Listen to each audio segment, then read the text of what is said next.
Welcome to the Deep Dive.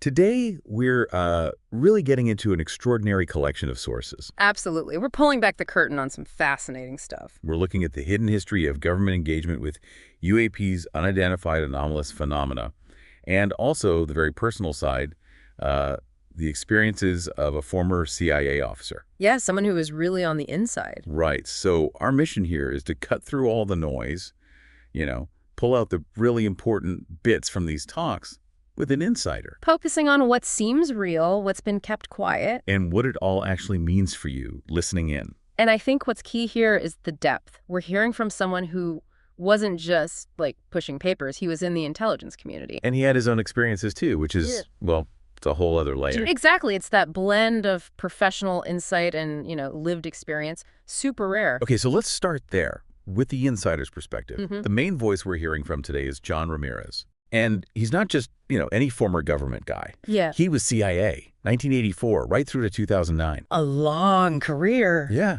And he reached GS-15, that senior, Army colonel equivalent. Yeah. So he saw things. Definitely. His background is heavy on the tech side. Directorate of Science and Technology, Directorate of Intelligence, National Counterproliferation Center. Wow. Yeah, specialties like signals intelligence, the SIGINTET, basically electronic eavesdropping, ballistic missile defense, radar systems, understanding how their radar works. So really understanding detection technology. Exactly. He was even chief of the Electronic Intelligence Analysis Branch. Got the Career Intelligence Medal. This guy knew his stuff. And that background, it just gives him so much credibility, Plus, he's active in former intelligence officer groups. Yeah. But the thing that really makes his viewpoint unique, I think, is that he identifies as an experiencer. He's not just analyzing data. He has personal encounters. Which is fascinating. And what he says about the CIA culture around UAPs, it's pretty surprising. Get this. He apparently had a green Zeta Reticular alien doll sitting on his computer monitor in his office, openly. No kidding. Just out there. Yeah, sort of signaling his interest. And even more, he ran an internal users group database, like an early online forum, basically. Inside the CIA. Inside the CIA. And topics included UFOs, monuments on Mars. This kind of esoteric stuff was being discussed among colleagues. Huh. That really goes against the grain, doesn't it? The idea of total ironclad secrecy. It does.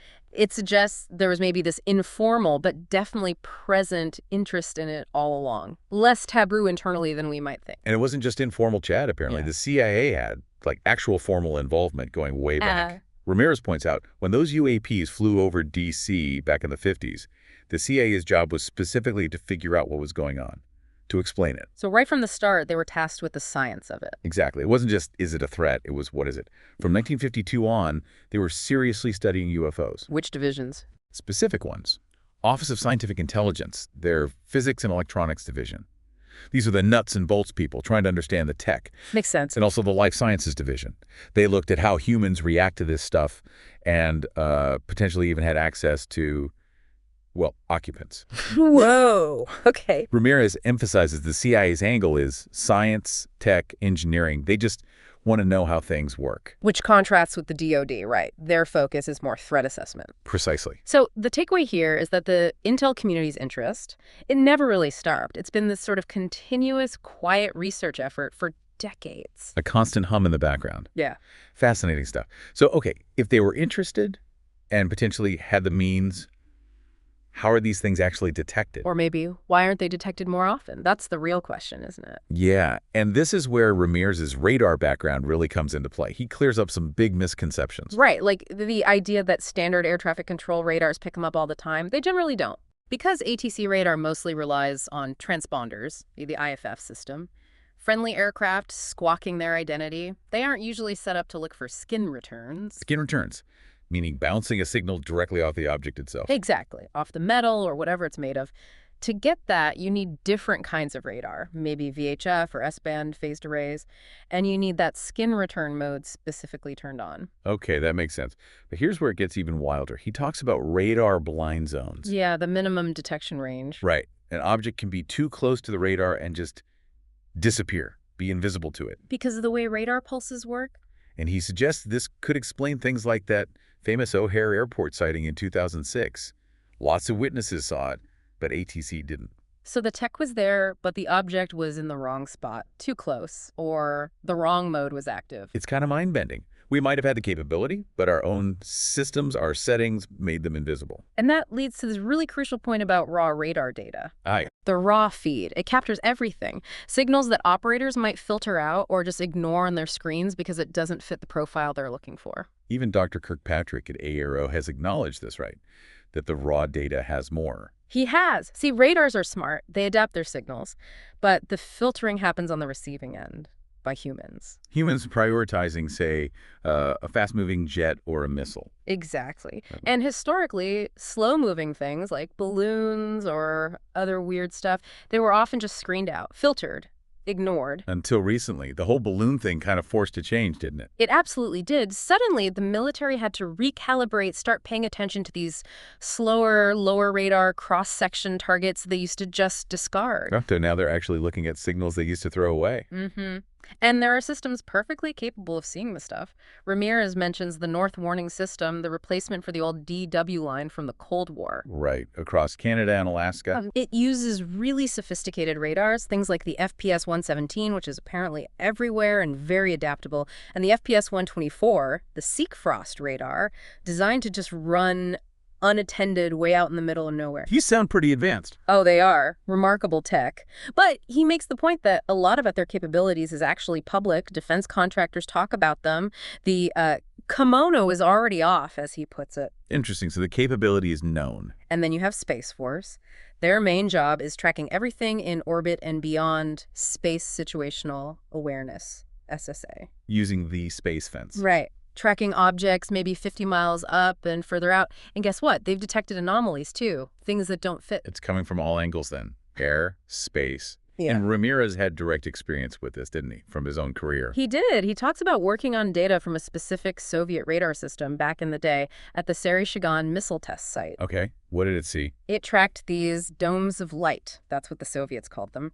Ramirez identifies them now as what we call orbs. Orbs.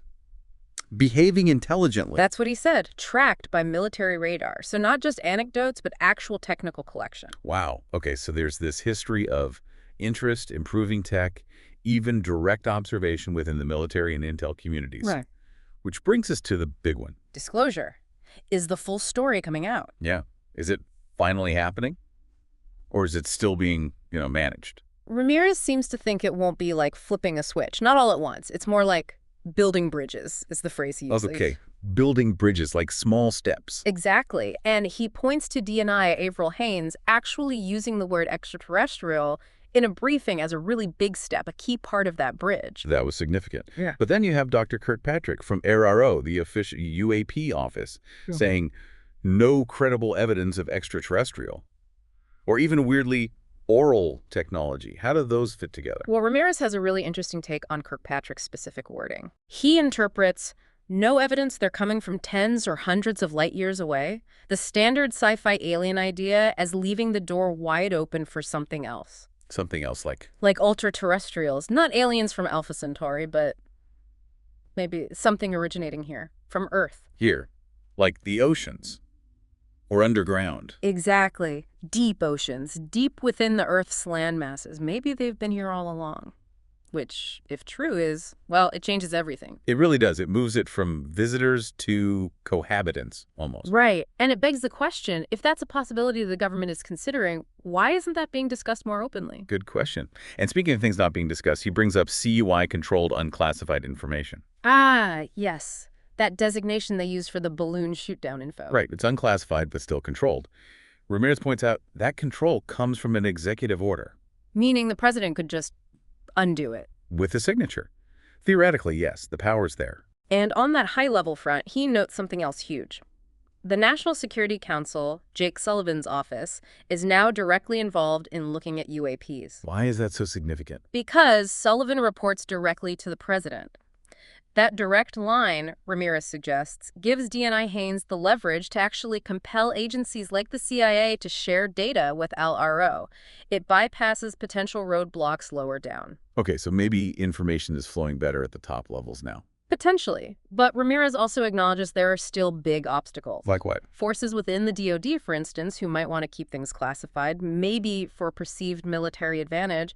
And he even points to conflicts and maybe misinformation within the civilian UFO community itself. Yeah, that can definitely muddy the waters. No doubt. But despite all that, Ramirez sounds hopeful. Hopeful how? He thinks once the information really starts to flow, it'll be like a floodgate opening. Managing that flood will be the next challenge, of course. Right. Information overload. And he believes many things dismissed as conspiracy theories might actually turn out to be closer to the truth than people thought. That's a bold statement. It is. He also strongly advocates for sharing any recovered materials, metamaterials or tech. Sharing them where? With the civilian world. Right. For humanitarian benefit, scientific progress, not just keeping it locked up for military use. That's a big ethical point. Absolutely. And thinking globally, he mentions an initiative from San Marino Project Titan. San Marino. The small country. Yeah. Proposing to bring the UAP discussion to the United Nations. Make it an international conversation, collaborative research, not just one country hoarding secrets. Interesting idea. International cooperation instead of competition. Mm-hmm. And one more point he makes, just to reassure you, listener, Congress isn't totally in the dark on this stuff. Oh, really? Because you often hear they're clueless about classified programs. He pushes back on that. Says in his experience, briefing committees like the House Intelligence Committee, they were informed. They knew the context, the classified background. They weren't starting from zero. Okay, that's good to know. They have some oversight then. Seems so. All right, this has been fascinating on the government and tech side, but now let's shift to the really personal part of this. Joh Ramirez's own journey as an experiencer. Yeah. This adds such a different dimension. It's not just data and resorts anymore. And for him, these aren't separate things. He sees his childhood experiences as directly leading him, almost guiding him towards his CIA career. A connection across his whole life. Mm-hmm. Like it was all part of a path. And some of those early experiences, yeah, they're profound. He talks about being just 4 years old. 4? Wow. Looking up at the night sky, the stars, the moon, and feeling this deep sense of not belonging here, an affinity for out there. That's intense for a 4-year-old. Isn't it? Then later, maybe 1958, 59, he sees a craft. Yeah. Silvery, oblong shape, just rising silently over the trees. Did others see it? No. That's the thing. He was with cousins, playmates. Nobody else saw it. It was just for him. Huh. And then, in his early teens, he describes being taken aboard a craft. Taken aboard, like an abduction experience. That seems to be the implication. These aren't just fleeting glimpses. They're deeply formative personal events. And these threads continued later in life, too, didn't they? Showing up in unexpected ways. Yeah, he mentions being on a plane, actually on his way to a UFO conference. Okay. And he encounters an orange orb outside the plane. And the pilot noticed something unusual, too. He calls it a powerful synchronicity. Like the phenomenon was interacting with him, knowing where he was going? It kind of feels that way, yeah. Almost like a nudge. Wow. But the real turning point, the thing that made him go public, that happened more recently, July 2020. What happened then? He was at something called a CE6 session in Arizona, Close Encounters of the Sixth Kind, that's about human-initiated contact. Trying to make contact. Right. And during this session, he saw an orb. And he says this orb gave him a message. A message? Like telepathic? It seems that way. The message was basically, you know a lot, it's time to share it. And that's what pushed him to start speaking out. Directly. He says that experience is why he's doing interviews, sharing his insights now, connecting his professional life and these deeply personal experiences. It's quite a story. And he emphasizes he's not alone in this, right? No, not at all. He says many people in the intel community, in the military, past and present, they've had similar experiences, things they can't easily report through official channels. Because they're subjective, personal. AREO can't really investigate a feeling or a personal vision. Exactly. But the experiences are apparently quite prevalent among people in those fields. It adds this whole other layer of complexity to the UAP picture. Really does. So wrapping this up, Joh Ramirez's story, it's this incredible mix, isn't it? Deep intelligence work, technical knowledge. Yeah, the SIGINT, the radar analysis. Combined with these profound, lifelong personal encounters, it gives such a unique viewpoint. Absolutely. From inside the CIA's walls to, well, maybe inside a craft. It covers the whole spectrum. We see the nuts and bolts of radar detection, the slow crawl of disclosure. And that constant push and pull between secrecy and transparency. That tension is always there. Always. And as more data potentially comes out, as more people like Ramirez feel they can come forward. Our understanding is bound to shift, isn't it? It challenges what we thought we knew about government secrecy, about technology, maybe even about reality itself. So as you, the listener, think about all this we've discussed today, here's a final thought to chew on. If our technology, our radars, our space surveillance is actually capable of detecting these things, and Ramirez suggests the raw data often is there. Buried in the noise, maybe, but there. Right. What does it really mean that for so long we seem to have actively or maybe passively just chosen to filter it out, to ignore it? What were we missing? That's a deep question. How might facing that potentially ignored data now change our view of the world, our place in it? What do we gain, or maybe lose, by finally looking?